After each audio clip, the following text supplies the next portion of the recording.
Everyone.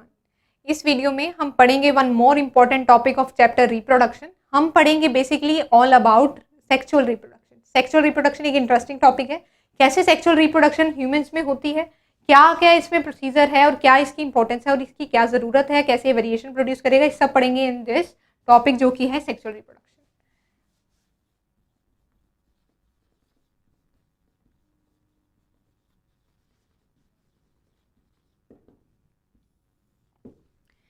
Sexual reproduction, सबसे पहले हमें पता है वर्ड का क्या मीनिंग है यहाँ पर रिप्रोडक्शन का। रिप्रोड्यूस करना, अपनी ही जैसे नए ऑफस्प्रिंग्स को क्या है बर्थ देना, उसे हम कहते हैं रिप्रोडक्शन। हम यहाँ पर स्पेसिफिकली पढ़ रहे हैं अबाउट सेक्सुअल रिप्रोडक्शन। रिप्रोडक्शन हमारे पास कितने टाइप की होती है?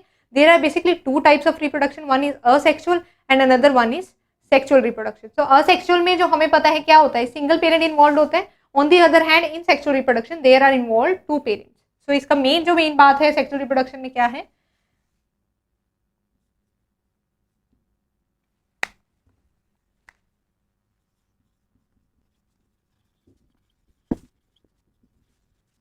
तो क्या है यहाँ पर हमारे पास दो पेरेंट्स इन्वॉल्व होते हैं, एक हमारे पास मेल होता है, एक हमारे पास फीमेल होता है।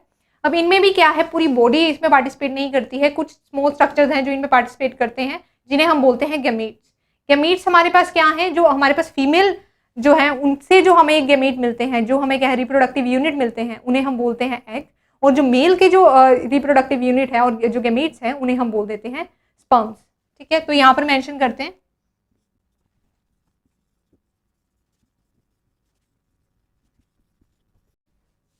तो एग्स, और हम बोल देते हैं उन्हें ओवम।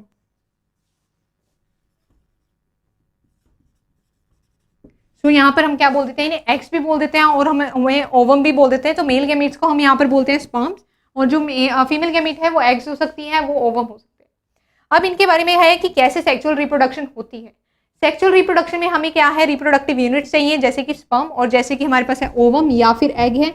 ये दोनों रिप्रोडक्टिव यूनिट्स क्या करेंगे, ये दोनों रिप्रोडक्टिव यूनिट्स जो हैं वो आपस में फ्यूज करेंगे by the process of fertilization. ठीक है,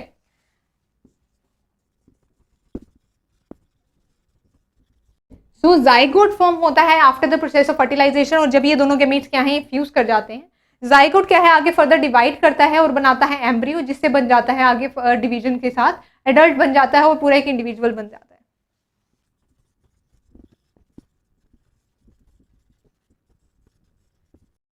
तो क्या बनता है यहाँ पर हमारे पास एम्ब्रियो बन जाता है जाइगोट से, और एम्ब्रियो से आगे फर्दर क्या हमारे पास एक नया एक पर्टिकुलर इंडिविजुअल बन जाता है सेम काइंड का, जैसे कि क्या है पेरेंट्स होते हैं।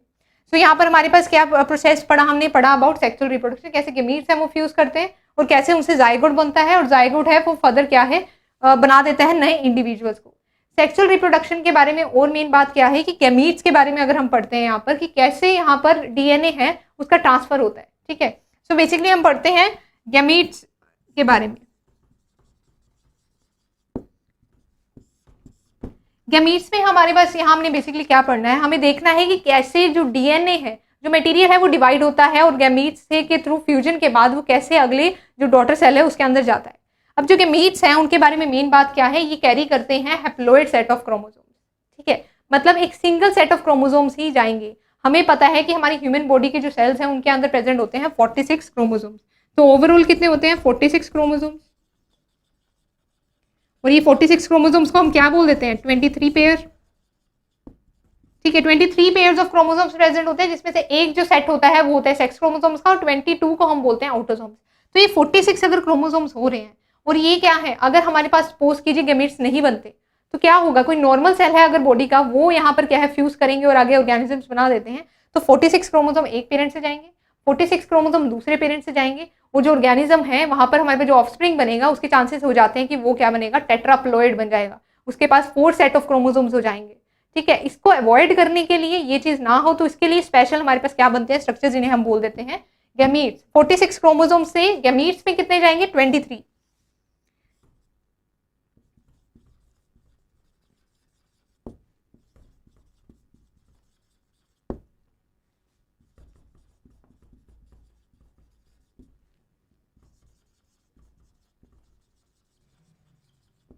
तो ये 23 पेयर्स जाते हैं, सेल डिवाइड करते हैं और उसमें से क्या है 23 पेयर्स ऑफ क्रोमोसोम्स जाते हैं इनटू द गैमीट्स, फीमेल और मेल दोनों गैमीट्स के अंदर। ये होता है bye the process of meiosis, जिसे हम बोलते हैं रिडक्शनल डिवीजन। मतलब क्या है, जो टोटल नंबर ऑफ क्रोमोसोम्स है उनका हाफ पेयर ही डिवीजन के बाद बचता है इनके अंदर। तो ऐसे ही अगर दोनों पेरेंट्स से 23 + 23 क्रोमोसोम्स आएंगे तो एक अल्टीमेटली क्या बनेगा, जाइगोट, जिसके अंदर क्या प्रेजेंट होंगे, 46 क्रोमोसोम्स। सो हमारे पास अगर हम बात करते हैं आगे, हमारे पास है मेल और जो हमारे पास फीमेल है उनसे हमारे पास क्या आएंगे, 23 और आफ्टर दैट ये बनाएंगे 46 क्रोमोसोम्स। किसमें, जाइगोट में। सो 46 क्रोमोसोम्स आ जाएंगे जाइगोट में, और हमारे पास पेरेंट्स क्या है, मेल और फीमेल से क्या क्या आ रहे हैं, 23 आ रहे हैं, अल्टीमेटली 46 आ जाते हैं। तो इस तरीके से क्या है, हम कहते हैं कि जो गैमीट्स हैं हमारे पास वो कैसे होते हैं, हैप्लॉइड होते हैं, उनके पास एक सेट ऑफ क्रोमोसोम जाता है, और वो क्यों इंपॉर्टेंट है वो भी हमने यहाँ पर देख लिया। आफ्टर दैट हमारे पास बात आती है कि जो सेक्सुअल रिप्रोडक्शन है उसका वेरिएशन से क्या लेना है, और कैसे डिफरेंट जो सेक्सुअल रिप्रोडक्शन है वेरिएशन के लिए क्यों इंपॉर्टेंट हो जाती है। सो डिफरेंट टाइप की जो रिप्रोडक्शन है उनका वेरिएशन किस लेवल तक, कितनी वेरिएशन वो दे सकते हैं। तो डिफरेंट टाइप की जो हमें रिप्रोडक्शन पता है बेसिकली वो हमारे पास है दो।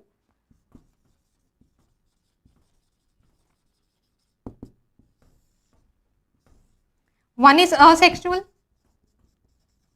And other is sexual reproduction.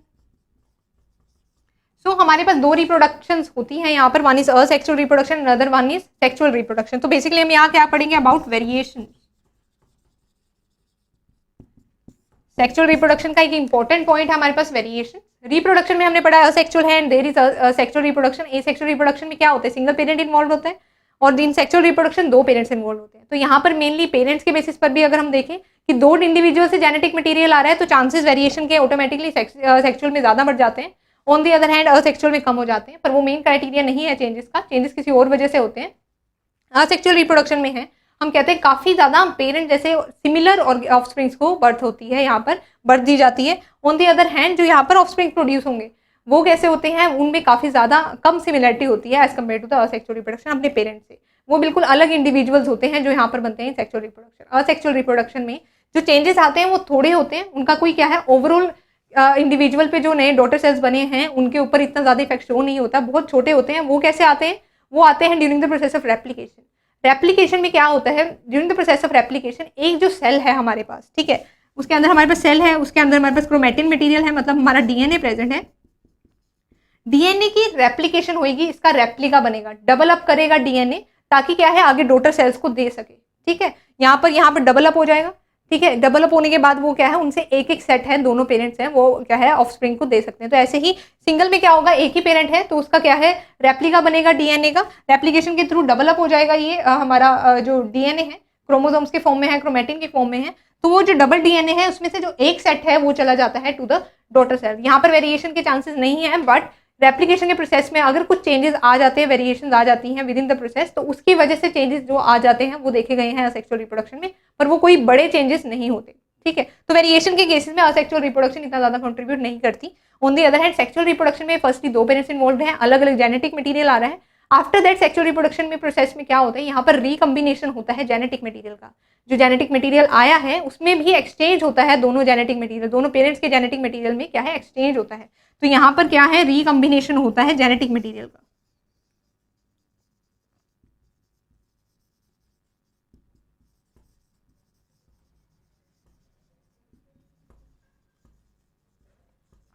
तो इसके बेसिस पे हम क्या कह सकते हैं कि सेक्सुअल रिप्रोडक्शन है वो ज्यादा वेरिएशन कोज करता है, मोर एडवांस्ड कह सकते हैं as compare to the sexual reproduction. Evolution में इसका मेन हाथ है, और वेरिएशन की वजह से ही क्या है इतनी बड़ी बायोडाइवर्सिटी है। ये जो वेरिएशन है, दो इंडिविजुअल्स आ रहे हैं फ्रॉम अ सिंगल स्पीशीज, तो विद इन द स्पीशीज भी ये वेरिएशन है वो प्रोड्यूस करता है कौन, सेक्सुअल रिप्रोडक्शन। अब हम बात करेंगे about significance of sexual reproduction, क्यों जरूरी है और कैसे ये सिग्निफिकेंट है ऑर्गेनिजम्स के अंदर। सिग्निफिकेंस क्या है सेक्सुअल रिप्रोडक्शन का,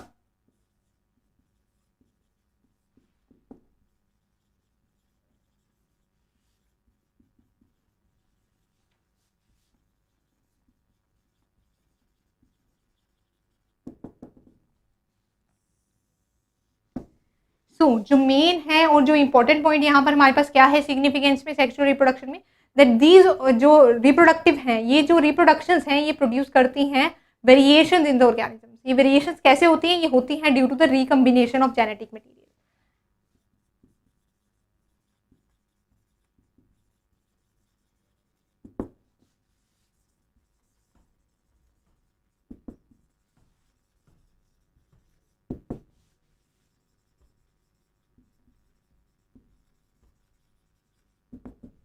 तो जो जेनेटिक मटेरियल है यहाँ पर दो पेरेंट्स से इन्वॉल्व हो रहा है, एक तो फर्स्ट वो बात आ जाती है। दूसरी बात क्या है, यहाँ पर रिकम्बिनेशन होता है जेनेटिक मटेरियल का during the process of sexual reproduction.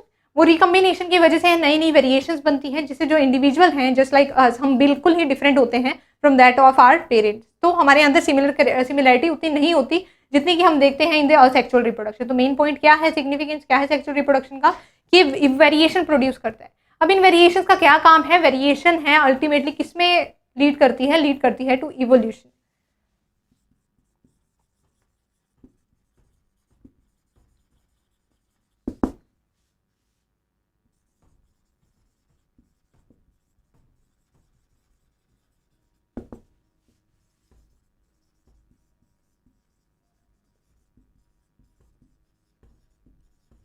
ये जो वेरिएशन है वो क्या करेगी, वो डिफरेंट स्पीशीज में इवोल्यूशन कॉज करेगी, नई जो है हम यहाँ पर वेराइटीज बना सकते हैं।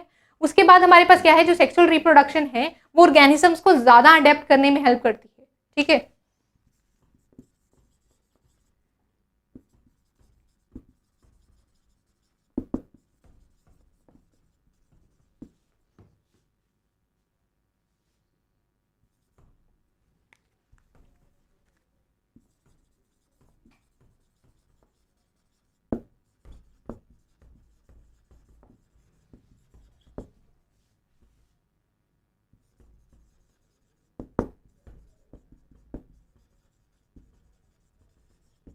अब जो ये वेरिएशन आती है इन ऑर्गेनिजम्स में, वो क्या कर सकती हैं, वो इन ऑर्गेनिजम्स को क्या है अडेप्ट करवा सकती हैं पर्टिकुलर एनवायरनमेंट के हिसाब से। सपोज कीजिए कि अगर वेरिएशंस आ ही नहीं रही हैं, जैसी हमारी एंसेस्ट्रल फॉर्म्स थी वैसे ही हम अब आज भी होते हैं, और हमारा एनवायरनमेंट है वो कितना चेंज हो गया है, तो क्या हम सर्वाइव कर पाते।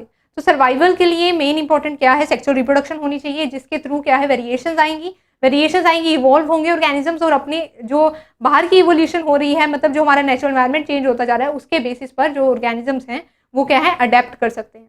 तो ये सारी जो वेरिएशंस हैं आएंगी किसी भी ऑर्गेनिज्म के अंदर, वो डिपेंड करेगी उनके डीएनए पर, उनके जेनेटिक मटेरियल पर। जो जेनेटिक मटेरियल है उसमें किस टाइप का हम कह सकते हैं रिकॉम्बिनेशन हुआ है उसके ऊपर। तो सेक्सुअल रिप्रोडक्शन काफ़ी ज़्यादा इंपॉर्टेंट हो जाती है इस वजह से, क्योंकि ये मेन जो हमें चीज़ दे रही है वो दे रही है वेरिएशंस, जो कि इंपॉर्टेंट है किसी भी इंडिविजुअल के सर्वाइवल के लिए ऑन द अर्थ। तो ये था all about sexual reproduction. Sexual reproduction में हमने उसकी डेफिनेशन के बारे में पढ़ा, हमने पढ़ा कि ये वेरिएशंस कैसे कोज होती हैं, कैसे गैमीट्स हैं, उनका बनना इतना ज़रूरी क्यों है, क्यों कोई और सेल है जो बॉडी का वो फ्यूज कर कर एक नए ऑफस्प्रिंग को बर्थ नहीं दे सकता। ठीक है, नया ऑफस्प्रिंग क्यों नहीं प्रोड्यूस कर सकता। तो उसमें हमने पढ़ा कि जो गैमीट्स हैं उनका जो नंबर है क्रोमोसोम्स का वो रिड्यूस का होता है, वो रिड्यूस होना जरूरी है सेल्स के अंदर, तभी क्या है नए जो डॉटर सेल्स हैं, जो ऑफस्प्रिंग्स हैं, उनके अंदर प्रॉपर जो नंबर 46 क्रोमोसोम्स का जाना चाहिए वो जाएगा। ठीक है, तो इसके लिए हमारे पास मियोसिस का प्रोसेस होता है जो उसे रिड्यूस कर देता है। आफ्टर दैट हमने पढ़ा कि वेरिएशंस आ रही हैं, वेरिएशंस हैं वो डिफरेंट आ सकती हैं बेस्ड ऑन असेक्सुअल और सेक्सुअल रिप्रोडक्शन में। असेक्सुअल रिप्रोडक्शन क्योंकि एक पेरेंट इन्वॉल्व है और क्योंकि उसी पेरेंट का डीएनए है वो ऑटोमेटिकली रेप्लिकेट करेगा और वो डॉटर में दे देगा, तो उसके अंदर वेरिएशंस काफ़ी ही कम होती हैं। वो भी होती है कि during the process of replication कुछ चेंजेस आ जाएं अगर डीएनए में, उसकी वजह से हैं जिनका कोई ड्रास्टिक इफेक्ट नजर नहीं आता। ऑन दी अदर हैंड जो सेक्सुअल रिप्रोडक्शन है उसके अंदर पेरेंट्स दो इन्वॉल्व होते हैं, दो टाइप के genetic materials are present there, और उन जेनेटिक मटेरियल के अंदर भी क्या होता है रिकॉम्बिनेशन होता है। क्रॉसिंग ओवर के टाइम पर सेगमेंट्स हैं जो डीएनए के वो क्रोमोसोम्स के वो क्या है एक्सचेंज होते हैं between the genetic material of the two parents. तो उससे क्या है एकदम नए इंडिविजुअल्स बनते हैं जो कि पेरेंट्स से ज़्यादा सिमिलर नहीं होते, सिमिलर होते हैं बट इतने सिमिलर नहीं होते as compare to that of asexual reproduction. हमने पढ़ा उसकी सिग्निफिकेंस क्या है, सेक्सुअल रिप्रोडक्शन की जो सबसे ज़्यादा सिग्निफिकेंस है वो है वेरिएशंस में। वेरिएशन अल्टीमेटली कॉज करेगा इवोल्यूशन और ऑर्गेनिजम्स को क्या है अडेप्ट करने में हेल्प करता है। Sexual reproduction, this type of reproduction much more evolve than that of the asexual reproduction. तो ये था ऑल अबाउट सेक्सुअल रिप्रोडक्शन। ये काफ़ी इंटरेस्टिंग टॉपिक है सेक्सुअल रिप्रोडक्शन। ऐसे ही डिफरेंट इंटरेस्टिंग टॉपिक्स को अगर आपने समझना है, उनमें आपके कोई डाउट्स हैं, अगर आप उन्हें देखना चाहते हैं तो आप जा सकते हैं हमारी वेब पोर्टल पर विच इज़ abhyasonline.in। वहाँ पर रजिस्टर कीजिए, उन कंसेप्ट्स के नोट्स अवेलेबल हैं, उन कंसेप्ट्स के ऊपर वीडियोज़ अवेलेबल हैं, अपने डाउट्स क्लियर कीजिए, वहाँ पर टेस्ट दीजिए, टेस्ट देने के बाद प्रॉपर एनालिसिस अवेलेबल होगी आपको, उससे जानिए अपनी वीक पॉइंट्स को, वीक पॉइंट्स पर काम कीजिए। आप वहाँ पर किसी भी टाइम पर 24/7 है अपने पेज पर पढ़ सकते हैं। तो वहाँ पर जाकर आप रजिस्टर करने के बाद अपने ही पेज पर अपने जो भी टाइप के कंसेप्ट्स आप पढ़ना चाहते हैं उन्हें पढ़िए, उन पर वीडियोस देखिए और उन पर टेस्ट दीजिए। इससे आपकी क्या है किसी भी कॉम्पिटिटिव एग्जाम के लिए आप खुद को बेटर प्रिपेयर कर पाते हैं। सो अगर अभी तक रजिस्टर नहीं किया है, do register to our web portal which is abhyasonline.in।